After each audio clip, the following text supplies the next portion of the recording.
Hey you guys, it's Star. I hope you're having a good day or night whenever you are watching.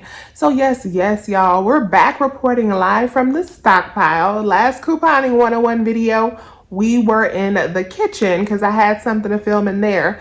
Today I had something to film in my garage, so we are reporting live from the stockpile, and I am super excited to be with you guys today. Y'all give it up one good time for this good lighting that I have. Normally it is pitch black up in here. I have never been able to get the lights right, but today I got some good lighting. I'm feeling like a real YouTuber for once in my life, and y'all can actually see me, and we can get into this couponing 101 video. I want to talk about a topic that I feel like is super important, and it's important not only for new couponers, but older couponers too. If you have been couponing for a minute, this is something that you're going to face. And it's not even a if you're going to face it, it's when you're going to face it. And that's, what do you do when your couponing goes to the left? So if you have been couponing for any amount of time, you know that you can make the best made plans for your couponing trip. You can clip all of your coupons, you can download all of your digitals, get all of your rebate apps ready, get everything all loaded up. You get to the store, they actually got some product. Your favorite cashier could even be there to scan all of your stuff, and stuff still go to the left and it just doesn't go right. And you look at the total and you like, excuse me? Who's supposed to pay that? That ain't right. And I think that that is a part of couponing that is not discussed enough. And because of that, new couponers will get into the game and that will happen to them. And they'll be like, well, maybe I'm not good at this. Maybe I'm doing it wrong. Maybe I'm just not catching on because everybody else's transaction seems to be working out but mine. And truth be told, that happens to the best of us, including me. I can't count how many times I have gone to the store to go do a trip and came back home empty-handed because the deal just did not work out. It just wasn't going the way that I planned. That is truly par for the course when it comes to couponing. Thankfully, if you have a stockpile though, it shouldn't be something that you sweat. You should be able to just embrace that moment when it comes and keep it pushing. And so that's what we're going to talk about today, is how to handle that. So before we talk about what you need to do when that happens, let's talk about what you don't do. So the first thing that you don't do is you don't pay. If you have calculated, let's say that your total out of pocket is supposed to be $5, and somehow that total comes up to $25 or even $15 or even $10, and you don't want to pay $10, don't pay. The reason I say don't pay is because at some stores, if you, let's say, pay for it and then try to do a return later, the return is going to be a hassle. Like if you've ever done a return at CVS with coupons, you know what I mean. So a lot of stores as well, you're also going to lose your digital coupons if you use digital coupons, or you'll lose your paper coupons. They won't give them back to you in that return. So you need to factor all of that in and not even pay. It is completely okay to say, you know what, that did not work out how I expected it to. I don't know what's going on here, but I am not going to pay for this transaction. I'm not going to complete it.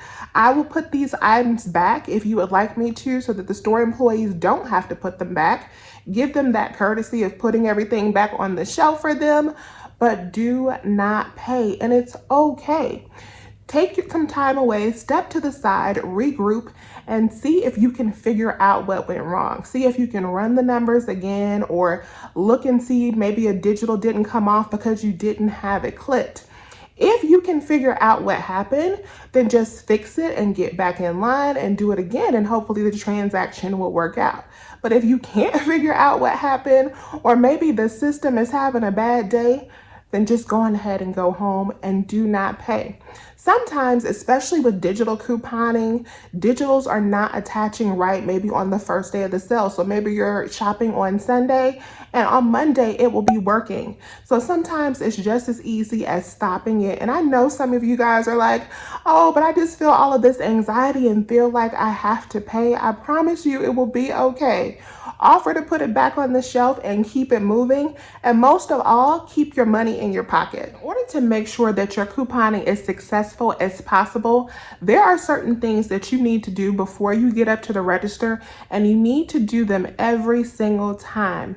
The first thing that you need to do is you need to make sure that you run all of your math and calculate your total. You need to know how much you're supposed to be paying before your taxes are applied so that you can know and even spot if there is a problem, because you don't want to have a problem. Like, let's say you know your total is supposed to be $7. If your total comes up to exactly $9 before taxes, if you ask the cashier, hey, what's my subtotal? And it comes up to $9 and you know it was supposed to be $7, with exactly $2 missing, that's going to help you calculate very quickly. Okay, maybe it's a specific $2 coupon, or maybe it's a specific $2 in instant savings or something like that that did not come off. But if you know the exact amount that you're supposed to pay, you have a head start at the register for figuring out what's wrong. But if you don't know how much you're supposed to pay, you're going to be behind the 8 ball. The next thing that you want to do is you want to take advantage if your store has an app that will allow you to scan to see if an item is attaching to a coupon. So if you are shopping at like CVS or Dollar General, scan every single item before you get up to the register to make sure that they are attaching to the coupon that you plan on using for that product. I cannot tell you how many times coupons have come out and they don't attach to a specific scent or variety or whatever, even though they are a match for the digital coupon. So scan everything to prevent that problem. And if you're going to be using paper coupons physically in your cart, pull out your paper coupons and match them up with your items. Take that stack and put it for your cashier so that you have everything pulled out. There are so many times where you may have a coupon clipped. It may even be in your bag or your binder or whatever, but for whatever reason, it doesn't make it from your coupon bag to your cashier. So make sure that you double check and physically match up those coupons to the product before you get up to the register. Those are things that you can do to give yourself a head start and prevent any of those fails. Now, let's say you did all of that.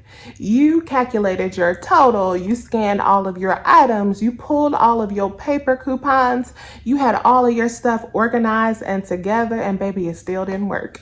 You got up there and something still went to the left. Let's talk about what to do when that happens.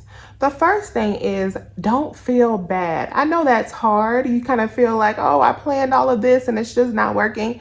But don't feel bad, because if you have done everything that you are supposed to do, then chances are it's not you and it's a system issue or a store issue. And it may be as easy as trying again later. Like I said previously, sometimes you can come back the next day and the same transaction work out flawlessly. So it's going to be okay, but go ahead and cancel the transaction and walk away. Do not pay for the transaction. Don't let them void out your digital coupons or take your paper coupons so that you can't do it the right way. The thing that you need to do is you need to remain calm. Do not, and I repeat, do not act a fool at the register. I cannot stand when I see a couponer cutting up, giving the cashiers and the managers a hard time. Don't do that. Don't make your store not like couponers because your transaction is not going right. Chances are that cashier has no idea why your transaction is going wrong, and they have no idea how to fix it. And that's unfortunate, but it's not their fault. So please do not cut up at that register. And I'm saying this as somebody who used to cut up back in the day. Don't do that. Please don't do that. It doesn't make it good for anybody, not for you, not for the store employees, or for the couponers that are going to come behind you. So remain calm, because nothing that we are couponing, in my opinion, is serious enough to turn up and make somebody's day bad, including your own. So remain calm when those situations happen, because you will have an opportunity and more deals will come again. And then finally, don't take it personally. I cannot tell you how many couponers I have encountered over the years who had one or two transactions go wrong. You got up to the front, everything went, and you like, I'm never doing this again. I'm done with this. I can't handle this. Don't take it personally. Don't take it that serious. With most things in life that are worth it, they require multiple tries until you get it right. Couponing is no different. Don't miss or block your blessings just because you had a bad day. Bad days are going to happen, but that is not defining of all of couponing as a whole. You need to keep on trying because over time, you're going to have less of those moments as you learn how to coupon better, as you learn how to navigate, as you figure out your stores. So don't take it personal. Don't be hard on yourself. Woosah. Go home and live another day to coupon later. I promise. The deals come in cycles. They gonna be back. If you missed it this week, I promise, give it 2 weeks. It'll be back again and you can try again. So don't take it personally and don't let whatever fail happen define how your coupon life is going to go. So that is all, you guys. I just wanted to have that quick conversation and let you know that couponing fails happen. The ways that you can prevent them is just start out small as a couponer, work your way up to the bigger transactions. Don't start out trying to buy everything at once. Learn how to be an extreme couponer if that's where you're trying to go. Or if you're not trying to go there, just stay small. Keep it small so that you can work out your transactions and see what goes wrong and navigate that as it comes. I hope this video is helpful to you all. Please remember to hit that thumbs up button if it was. I thank you all so much for watching today's video. Please remember to hit that subscribe button as well. And as always, I'll talk to you soon.